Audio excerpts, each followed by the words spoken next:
चलिए, मैं Santosh sir Ratan coaching institute educating for skill succeed and better tomorrow. तो चलते हैं हम केमिस्ट्री के अगले लेक्चर 12 की ओर। तो रसायन विज्ञान में सोल्यूशन चल रहा है, आज लेक्चर 12 है। तो हम पढ़ चुके हैं क्वथनांक में उन्नयन। तो क्वथनांक में उन्नयन में हम कुछ सवाल कर लेते हैं, उसके बाद आगे चलते हैं, ठीक है। तो क्वथनांक में हम सवाल तक पूरा कर चुके थे। सवाल हमारा था, हम जो रिलेशन निकाले थे डेल्टा टीवी, आपका क्या था, डेल्टा टीवी था केवी गुणे आपका जो विलय का भार बटे विलय का आधारित, उसके बाद आपका था विलायक का भार। अब गुणे 1000 से अगर गुणा कर देंगे तो ग्राम में हो जाएगा आपका विलायक का भार। इसको हम डब्ल्यू प्रदर्शित किए थे, ये ग्राम में हो जाएगा आपका। ये रिलेशन आया था। तो हम एक क्वेश्चन कर लेते हैं इसी पर आधारित। चलिए देखिए, क्वेश्चन है,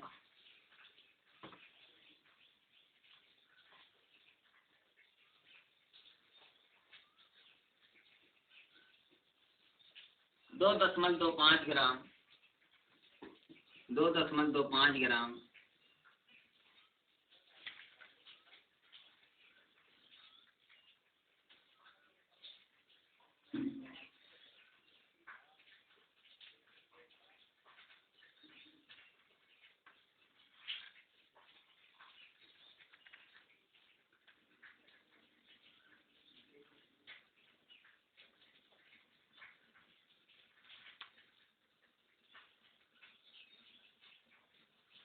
ये आपका क्या है, चलिए लिखते रहिए। 2.5 ग्राम ग्लूकोज को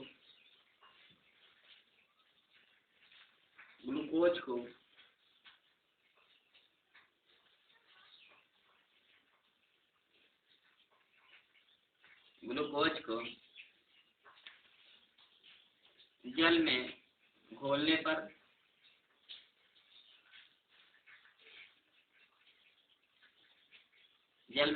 पर प्राप्त विलयन के क्वथनांक में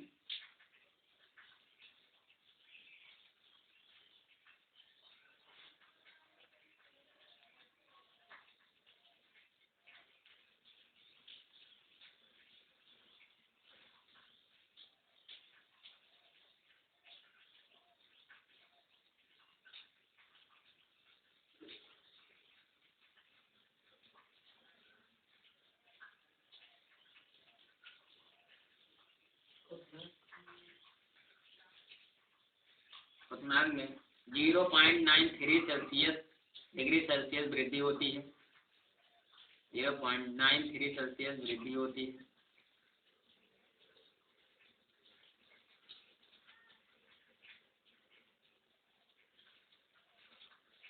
जल के मोलल उन्नयन स्थिरांक ज्ञात कीजिए।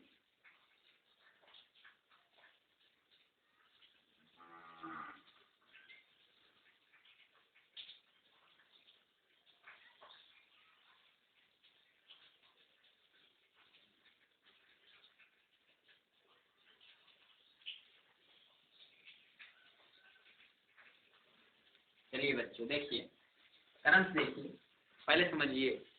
आपका शुद्ध विलायक रूप में जल दिया गया है ना, जल वाटर, और जो इसमें अवाष्पशील पदार्थ के रूप में मिलाया गया है क्या है, ग्लूकोज। पहले समझिए, जो आपका शुद्ध विलायक है वो क्या है,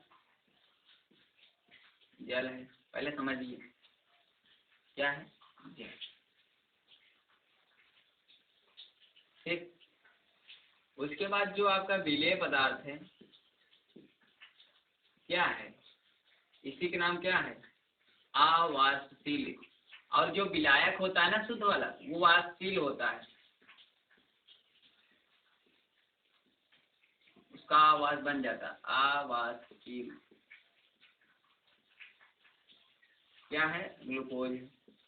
जल का सूत्र होता है H2, और ग्लूकोज क्या होता है,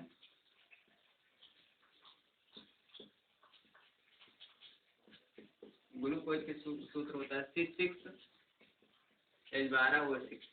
ये आपको मिलाया गया है। ठीक, चलिए देखते हैं। तो आपका जो डब्ल्यू दिया गया है 0.25 केजी दिया गया है। ये क्या है आपका, सॉरी केजी नहीं, ग्राम में दिया है। क्या है ये, अक्सर ग्राम में कैलकुलेशन हो। ये आपका क्या है, बिले, बिले मतलब बिले का भार, मतलब बिले क्या है, बिले ग्रुप में क्या है, ग्लूकोज है कि नहीं है। ये आपका स्मॉल डब्ल्यू दिया गया है। क्या दिया गया है, स्मॉल डब्ल्यू दिया गया है। चलिए, और इसके बाद स्मॉल एम क्या होता है, विलेय का आणविक भार या विलेय का अणु भार। विलेय का अणु भार क्या हो जाएगा बच्चों, या मात्रा इसको कहते हैं, इसको मात्रा कहते हैं, इसके भार या आणविक भार कहते हैं, या आणविक द्रव्यमान कहते हैं, कुछ भी कर सकते हो इसको। आणविक द्रव्यमान जीएमएम, जीएमएम इसको बोलते हैं। तो इसको निकालना पड़ेगा। ग्लूकोज का क्या होता है आणविक भार, बच्चों बताइए। तो ये बारक्षण, तो इसका कार्बन 12 नंबर का होता है। कितने कार्बन है, 6, और 12 इसका द्रव्यमान संख्या है, परमाणु भार कितना होता है, 12, और यश कितना है, 12, और एक यश एक भार कितना होता है, 1, और ऑक्सीजन 6 है, और ऑक्सीजन का जो भार, एक ऑक्सीजन अणु का भार कितना होता है, 16। ठीक, देखिए ये 6 है, ये 12, एक का 12 होता है। देखिए लिख दे रहे हैं C12 H1, ये दिया रहेगा। पेपर जब आपका आएगा, पेपर के पीछे दिया रहता है ये चीजें, या सवाल में दिया रहेगा, ऐसे दिया रहेगा कि C का 12 होता है, H का इतना होता है, O कितना होता है, सवाल में दिया रहेगा। ठीक है, इतनी चीजें। तो अब देखिए ऐसे निकाला जाता है। ये जो आणविक द्रव्यमान होता है, सबका आणविक द्रव्यमान इसी तरीके से निकलता है। C 12 भाक्षण 72, 12 कम 12, और 16 छक्का 96, 36, हाँ सही 96 होता है। और 9 2 6 2 8 2 10, 9 1 10 7 1 8, 180 होगा। ठीक है, इसका आणविक भार कितना, ये अपने निकाला जाता है। ये अपने निकाल लिए, देख लीजिए। ये 6 था, और एक का 12 होता है। ये 12 है, और एक का कितना है, 1 होता है। इस तरीके ले लीजिए, 1 गुणे 12 कर लीजिए। एक देखिए, ये एक, इसका 1 होता है। अच्छा सही, कर्म सही था। 12 है, 1 होता है, अच्छा है 16 होता है। देखिए ये कार्बन 6 है, इसका 1 का 12 होता है, 12 गुणा, इसका 1 होता है 12 गुणा, फिर 12 इसमें, और इसे 6 होता है, और इसका भार होता है 16। ऐसे दिया रहेगा, निकाल लीजिए कितना हो गया, 180 आ गया।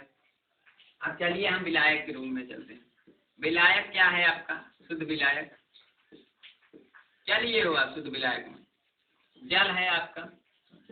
जल का फिर भार कितना दिया है, मात्रा कितना दिया है बच्चों, मात्रा कितना दिया है, डब्ल्यू कितना दिया है, 25 ग्राम दिया है ना।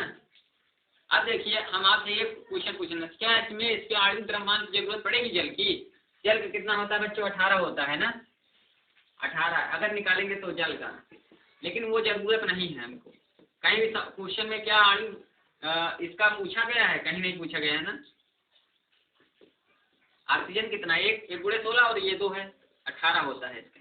लेकिन कहीं क्या ये शुद्ध विलायक, ये आपके फार्मूले में क्या है, कहीं पर शुद्ध विलायक का आणविक भार कहीं नहीं है। देख लीजिए, ये जो है डब्ल्यू जो है, ये आपका शुद्ध विलायक का भार है, मात्रा है।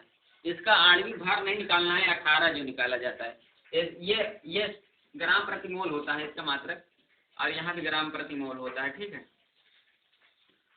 समझ लीजिए। जो पढ़ा है थोड़ा मोल कॉन्सेप्ट, तो उसको दिक्कत नहीं होगी। देखिए अब हमको पूछा क्या गया है, हमका पूछा गया है ये भी, जिसे कहते हैं मोलल उन्नयन स्थिरांक, यही पूछा गया है।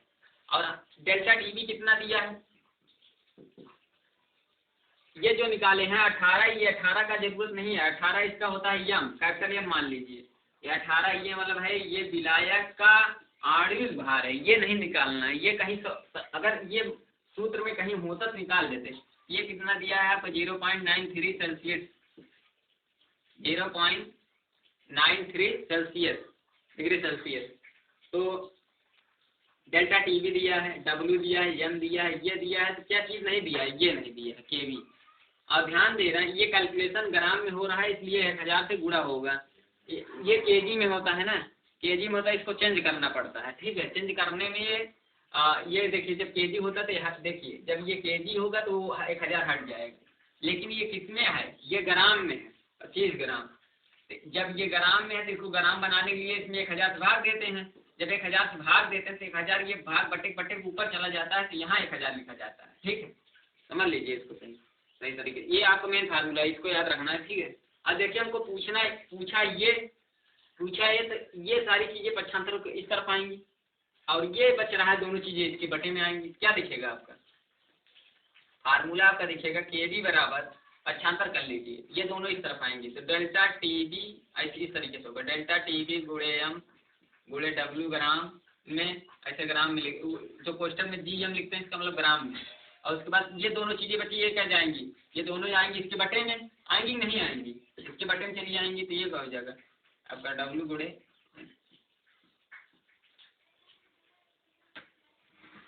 ठीक, आप देखिए ये कितना दिया गया है आपका 0.93 सेल्सियस है, और ये क्या है आपका, ये आपका विलेय का आणविक द्रव्यमान है, कितना आया है 180। और उसके बाद ये W क्या है, W इसका क्या है शुद्ध विलायक का, ये W ये वाला, इसको इस तरीके से बना देते हैं, ये W है आपका, कैपिटल W माना करो इसको, कैपिटल W है। अब स्मॉल W क्या होता है, विलेय का भार होता है, ये इस तरीके से गुणे 1000, कितना है 1000 लिख दीजिए, कैलकुलेशन करिए फटाफट, ये 0 0 कैंसिल और ये 100 से गुणा होगा क्या हो जाएगा, हट जाएगा।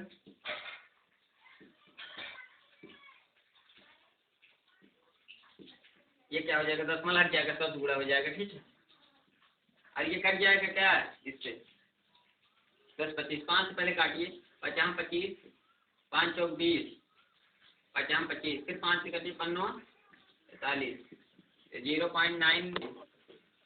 देखिए बच्चों आपका 5 9 45 हो जाएगा तो ये 9 आएगा आपका, तो आंसर बच्चे लिख दीजिए काउंट करके जो आ रहा हो, के बी का मान दशमलव में आएगा आपका, लिख लीजिए।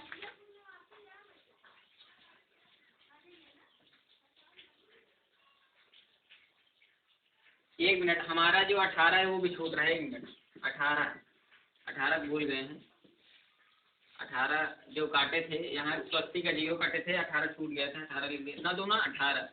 अब गुणा करिए इसमें 2 3 6 और ये दोनों 18, आपका आ जाएगा 1.88। सार्थक अंक लिखेंगे, ये 5 से ज्यादा है तो इसको बढ़ा कर लिखेंगे, 1.9 आ रहा है, के बी मान कितना आ गया 1.9, कर लीजिए बच्चे।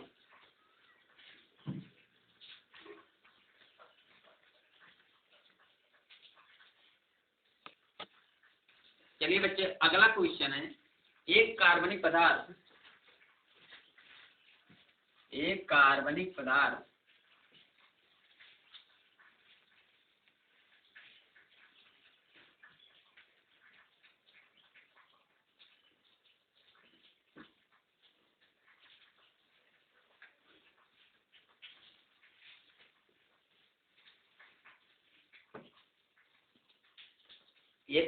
पदार्थ के जलीय विलयन में, जलीय विलयन है मतलब जल का विलयन, जलीय विलयन में 6 ग्राम पदार्थ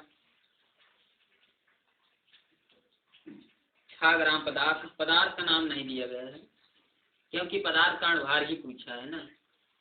6 ग्राम पदार्थ 100 ग्राम जल में घुला है,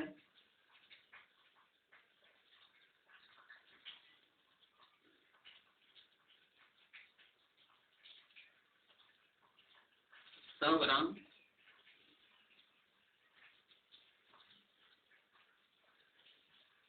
जल में घुला है।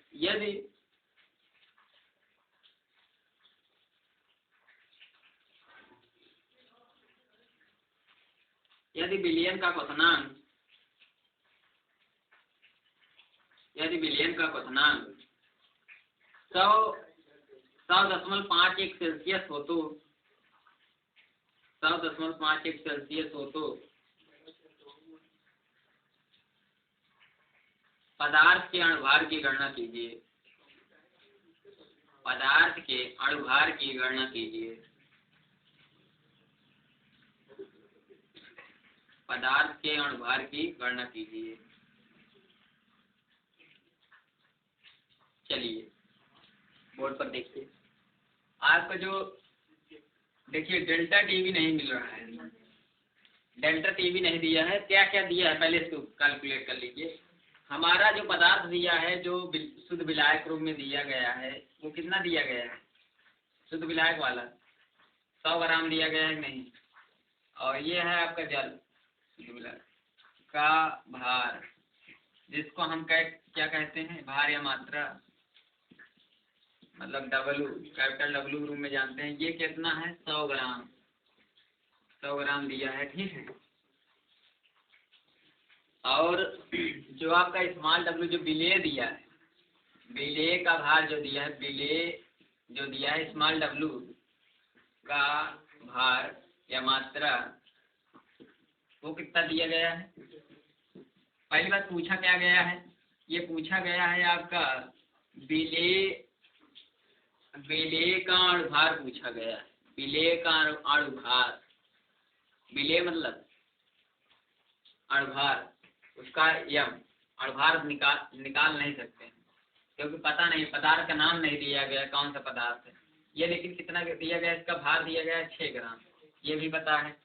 और पदार्थ मिलाने के बाद आपका दिया गया है टीबी, टीबी दिया गया है 100.51 सेल्सियस, ये दिया गया है, ठीक। इतनी सारी चीजें हमको दी गई हैं, ये 3 चीजें। एक शुद्ध विलायक भार का द्रव्यमान, शुद्ध विलायक रूप में जल है, जल का आणविक भार से कोई मतलब नहीं, आणविक भार हम निकालेंगे नहीं, ठीक है। 18 होता है क्योंकि फार्मूले में है नहीं, फार्मूले में अगर होता तो हम निकालते जरूर, है नहीं। देखिए अब देखिए, आपका डेल्टा टीवी नहीं पता है और टीवी नहीं पता है और केवी कैसे पता करेंगे?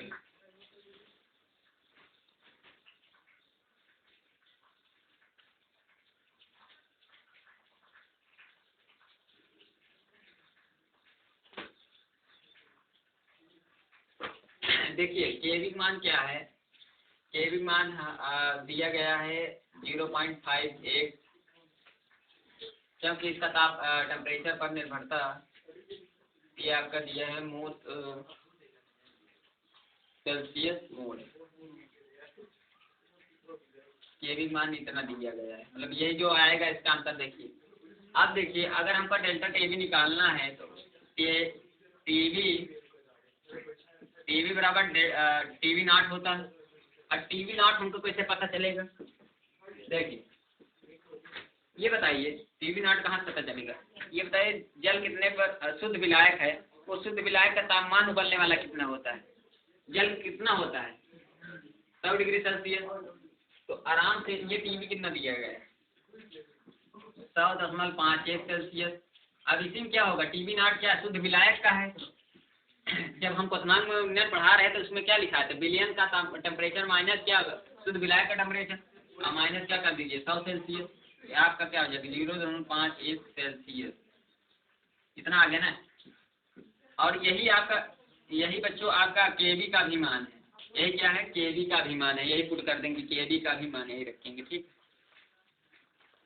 चलिए रखते हैं हम फार्मूले पर। हमको प्राप्त क्या करना है, इतना कैलकुलेशन करने के बाद हमको डेल्टा टीवी मिला, तो रखिए इस पर, हमको प्राप्त करना है यम, तो यम इस तरफ कर दीजिए, टीवी किस तरफ कर दीजिए, यम यहाँ चला जाएगा, टीवी वहाँ चला जाएगा, और के भी इतना दिया है, गुड़े यम गुड़े सब कुछ वैसे रहेगा, सेम टू सेम 1000, और यहाँ आ जाएगा यम, यहाँ आ गया और टीवी यहाँ चला जाएगा, डेल्टा टीवी, और इसी पुट कर दीजिए, क्योंकि डेल्टा टीवी नहीं मिला था, इतना कैलकुलेशन करने के बाद डेल्टा टीवी मिला है।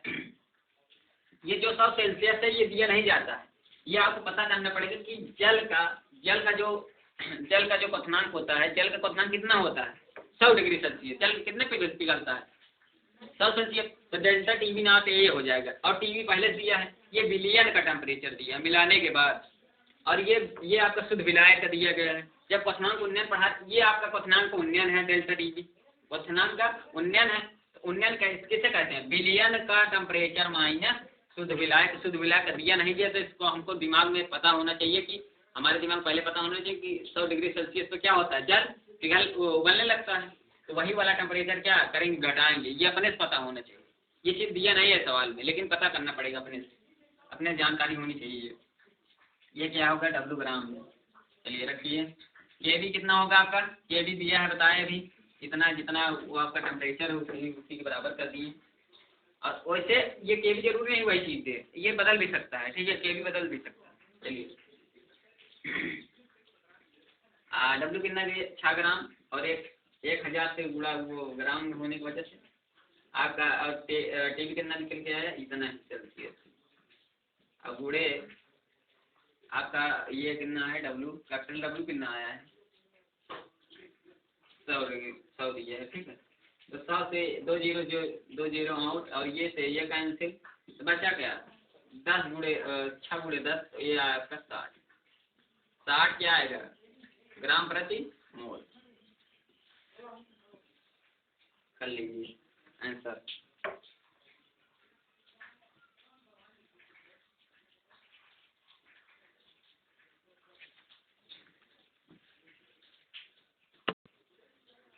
चलिए बच्चे देखिए, 100 डिग्री सेल्सियस पे आपको चार्ट में बनवाए थे केबिक मान इतना होता है, ठीक है, केबिक मान कितना होता है, इतना होता है ये, ठीक है, केबिक मान हम लिखवाए थे, ठीक। ये मोल उन्नत करिए जो सेल्सियस में है, ऐसे बस इतना ही लिखिए, इसमें इसका मात्रा कोई कांस्टेंट है, इसका मात्रा कुछ नहीं होगा, ठीक है। अगर निकालना होगा तो वो निकल जाएगा उससे, लेकिन इसका मात्रा बात करिए। तो चलिए हमारा अगला हेडिंग है हिमांक, हेडिंग डाली हिमांक। उसके बाद हिमांक में आप अनुमान पढ़ेंगे, उसके बाद बारह समझदार तक क्या कर आपका खत्म हो जाएगा।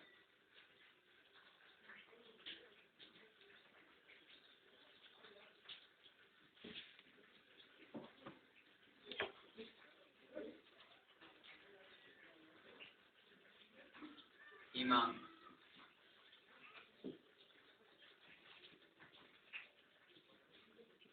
फ्रीजिंग पॉइंट,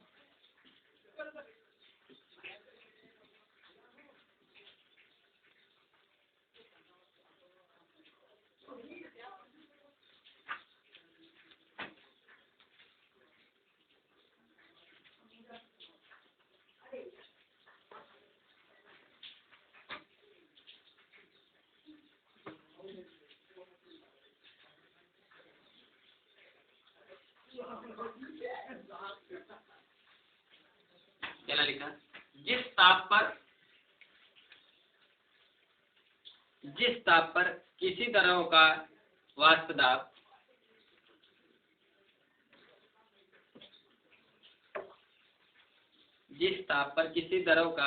दाब उसके ठोस के वाष्प दाब के बराबर हो जाता हो।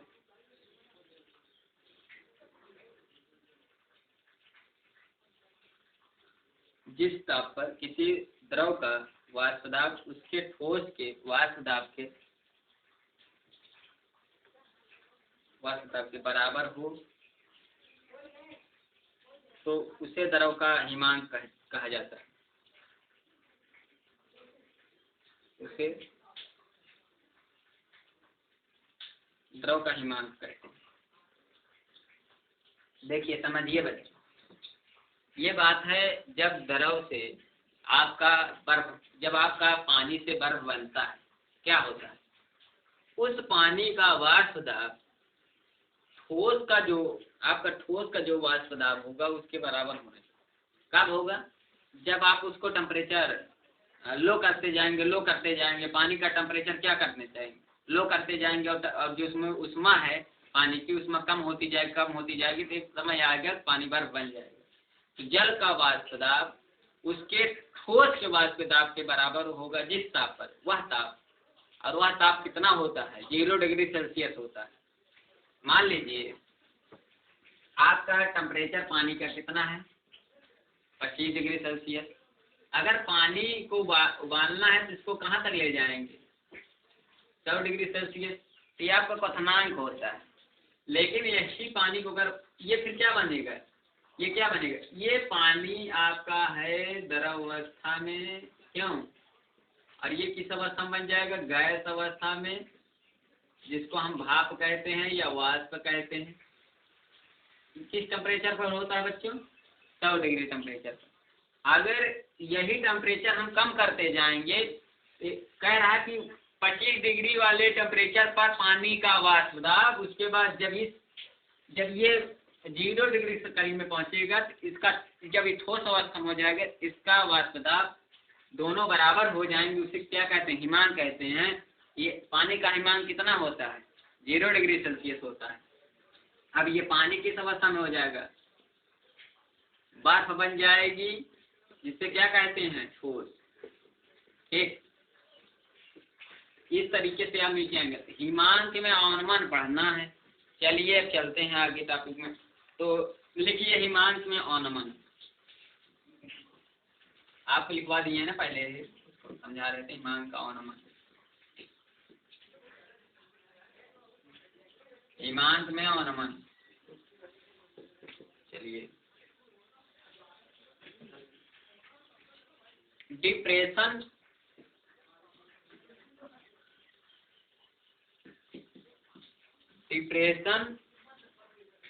इन फ्रीजिंग पॉइंट,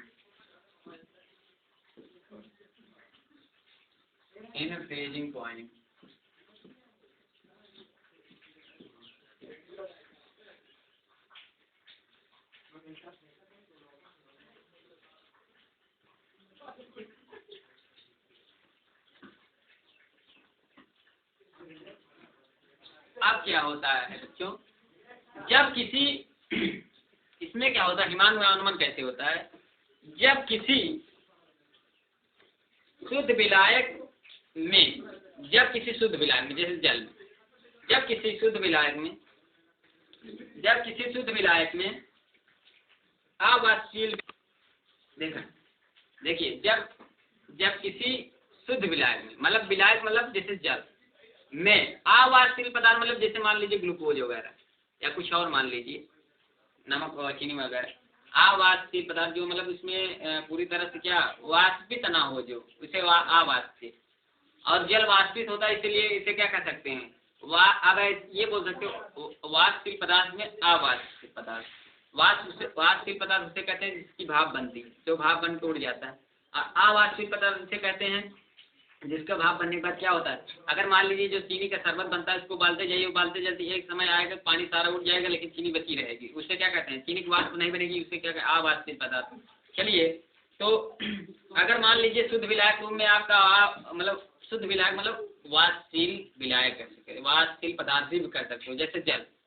अवाष्पशील में जैसे नमक, ग्लूकोज, चीनी, पानी सब ले सकते हो, क्योंकि उसको उबालते जाइए, उबालते जाती नीचे पानी मिल जाएगा आपका, नीचे चीनी का जो पूरा गलने के बाद मिल जाएगा, और उसके बाद ग्लूकोज भी मिल जाएगा। ठीक है, अगर पूरा पानी उड़ जाए सारा बर्तन का, पात्र का गर्म करने के बाद, तो देखिए आपका जब अवाष्पशील विलयन किया जाता है, तो विलयन का जो हिमांक होता है, मतलब जो विलयन का हिमांक, जो आपका हिम का मतलब वो ठंडा होगा, जो विलयन का हिमांक होगा वो शुद्ध विलायक के हिमांक से कम होगा। इसके पहले जो क्वथनांक में आप पढ़ रहे थे, जो क्वथनांक में उन्नयन पढ़े आप, तो उसमें क्या होता था, वहाँ विलयन का तापमान बढ़ जाता था। इसमें विलयन का, तो जब आप अवाष्पशील पदार्थ मिला देंगे तो उसमें विलयन का जो हिमांक होगा वो कम हो जाएगा, किससे? शुद्ध विलायक के तापमान से। तो इस प्रकार जो विलयन जो शुद्ध विलायक का जो हिमांक होगा और जो विलयन का हिमांक हो, उसके अंतर को हिमांक का अनुमान कहा जाता है। देखिए इसको हम TF नॉट कहते हैं। T मतलब टेम्परेचर, नॉट मतलब एक जो आपका शुद्ध विलायक का होता है, इसको नॉट ही बोलते हैं, और इसका मतलब फ्रीजिंग होता है, इसका मतलब। तो ये किसका लिखे हैं हम जानते हो? ये शुद्ध विलायक का हिमांक हम लिखे हैं, शुद्ध विलायक का हिमांक, शुद्ध विलायक का हिमांक, freezing point of the pure solvent, और उसके बाद TF क्या है? विलयन का हिमांक।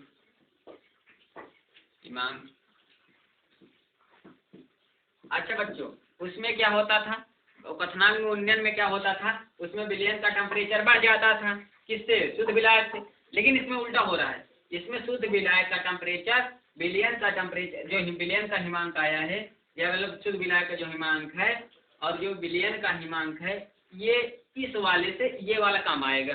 तो ये बताइए हिमांक का अनुमान क्या हो जाएगा?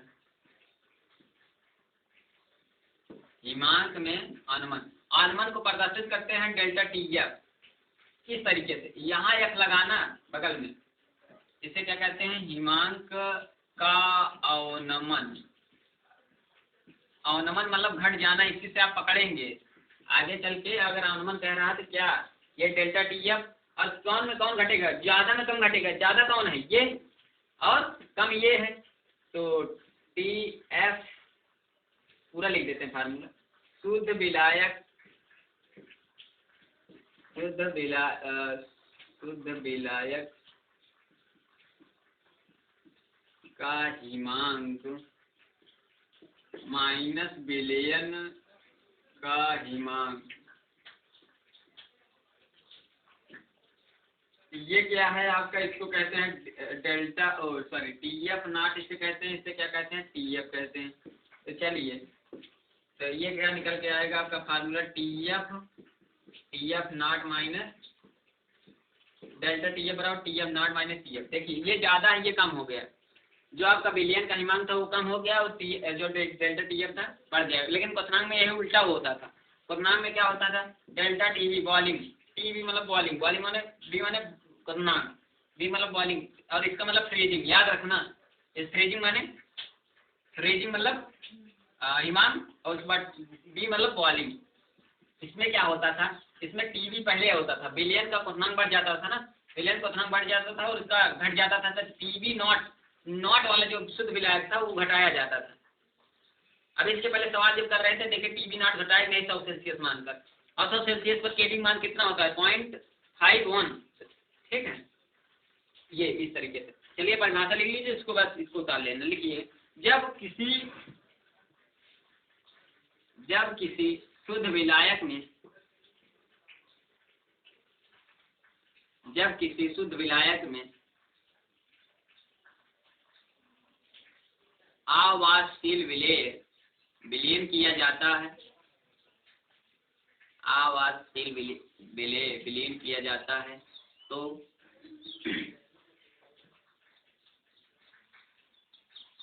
प्राप्त विलयन का हिमांक, प्राप्त विलयन का हिमांक, प्राप्त विलयन का हिमांक शुद्ध विलायक के हिमांक से कम हो जाता है।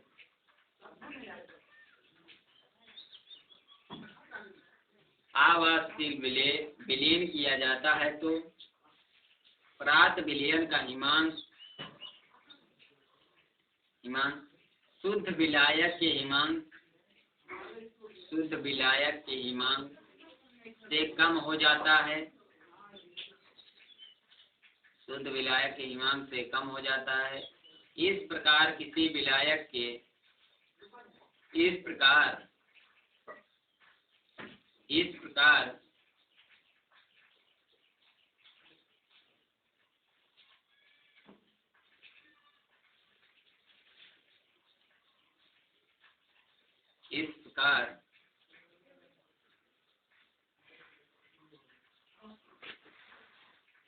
किसी विलायक के हिमांक, किसी विलायक के हिमांक का, किसी विलायक के हिमांक का, किसी विलायक के हिमांक का विलयन के हिमांक से अंतर,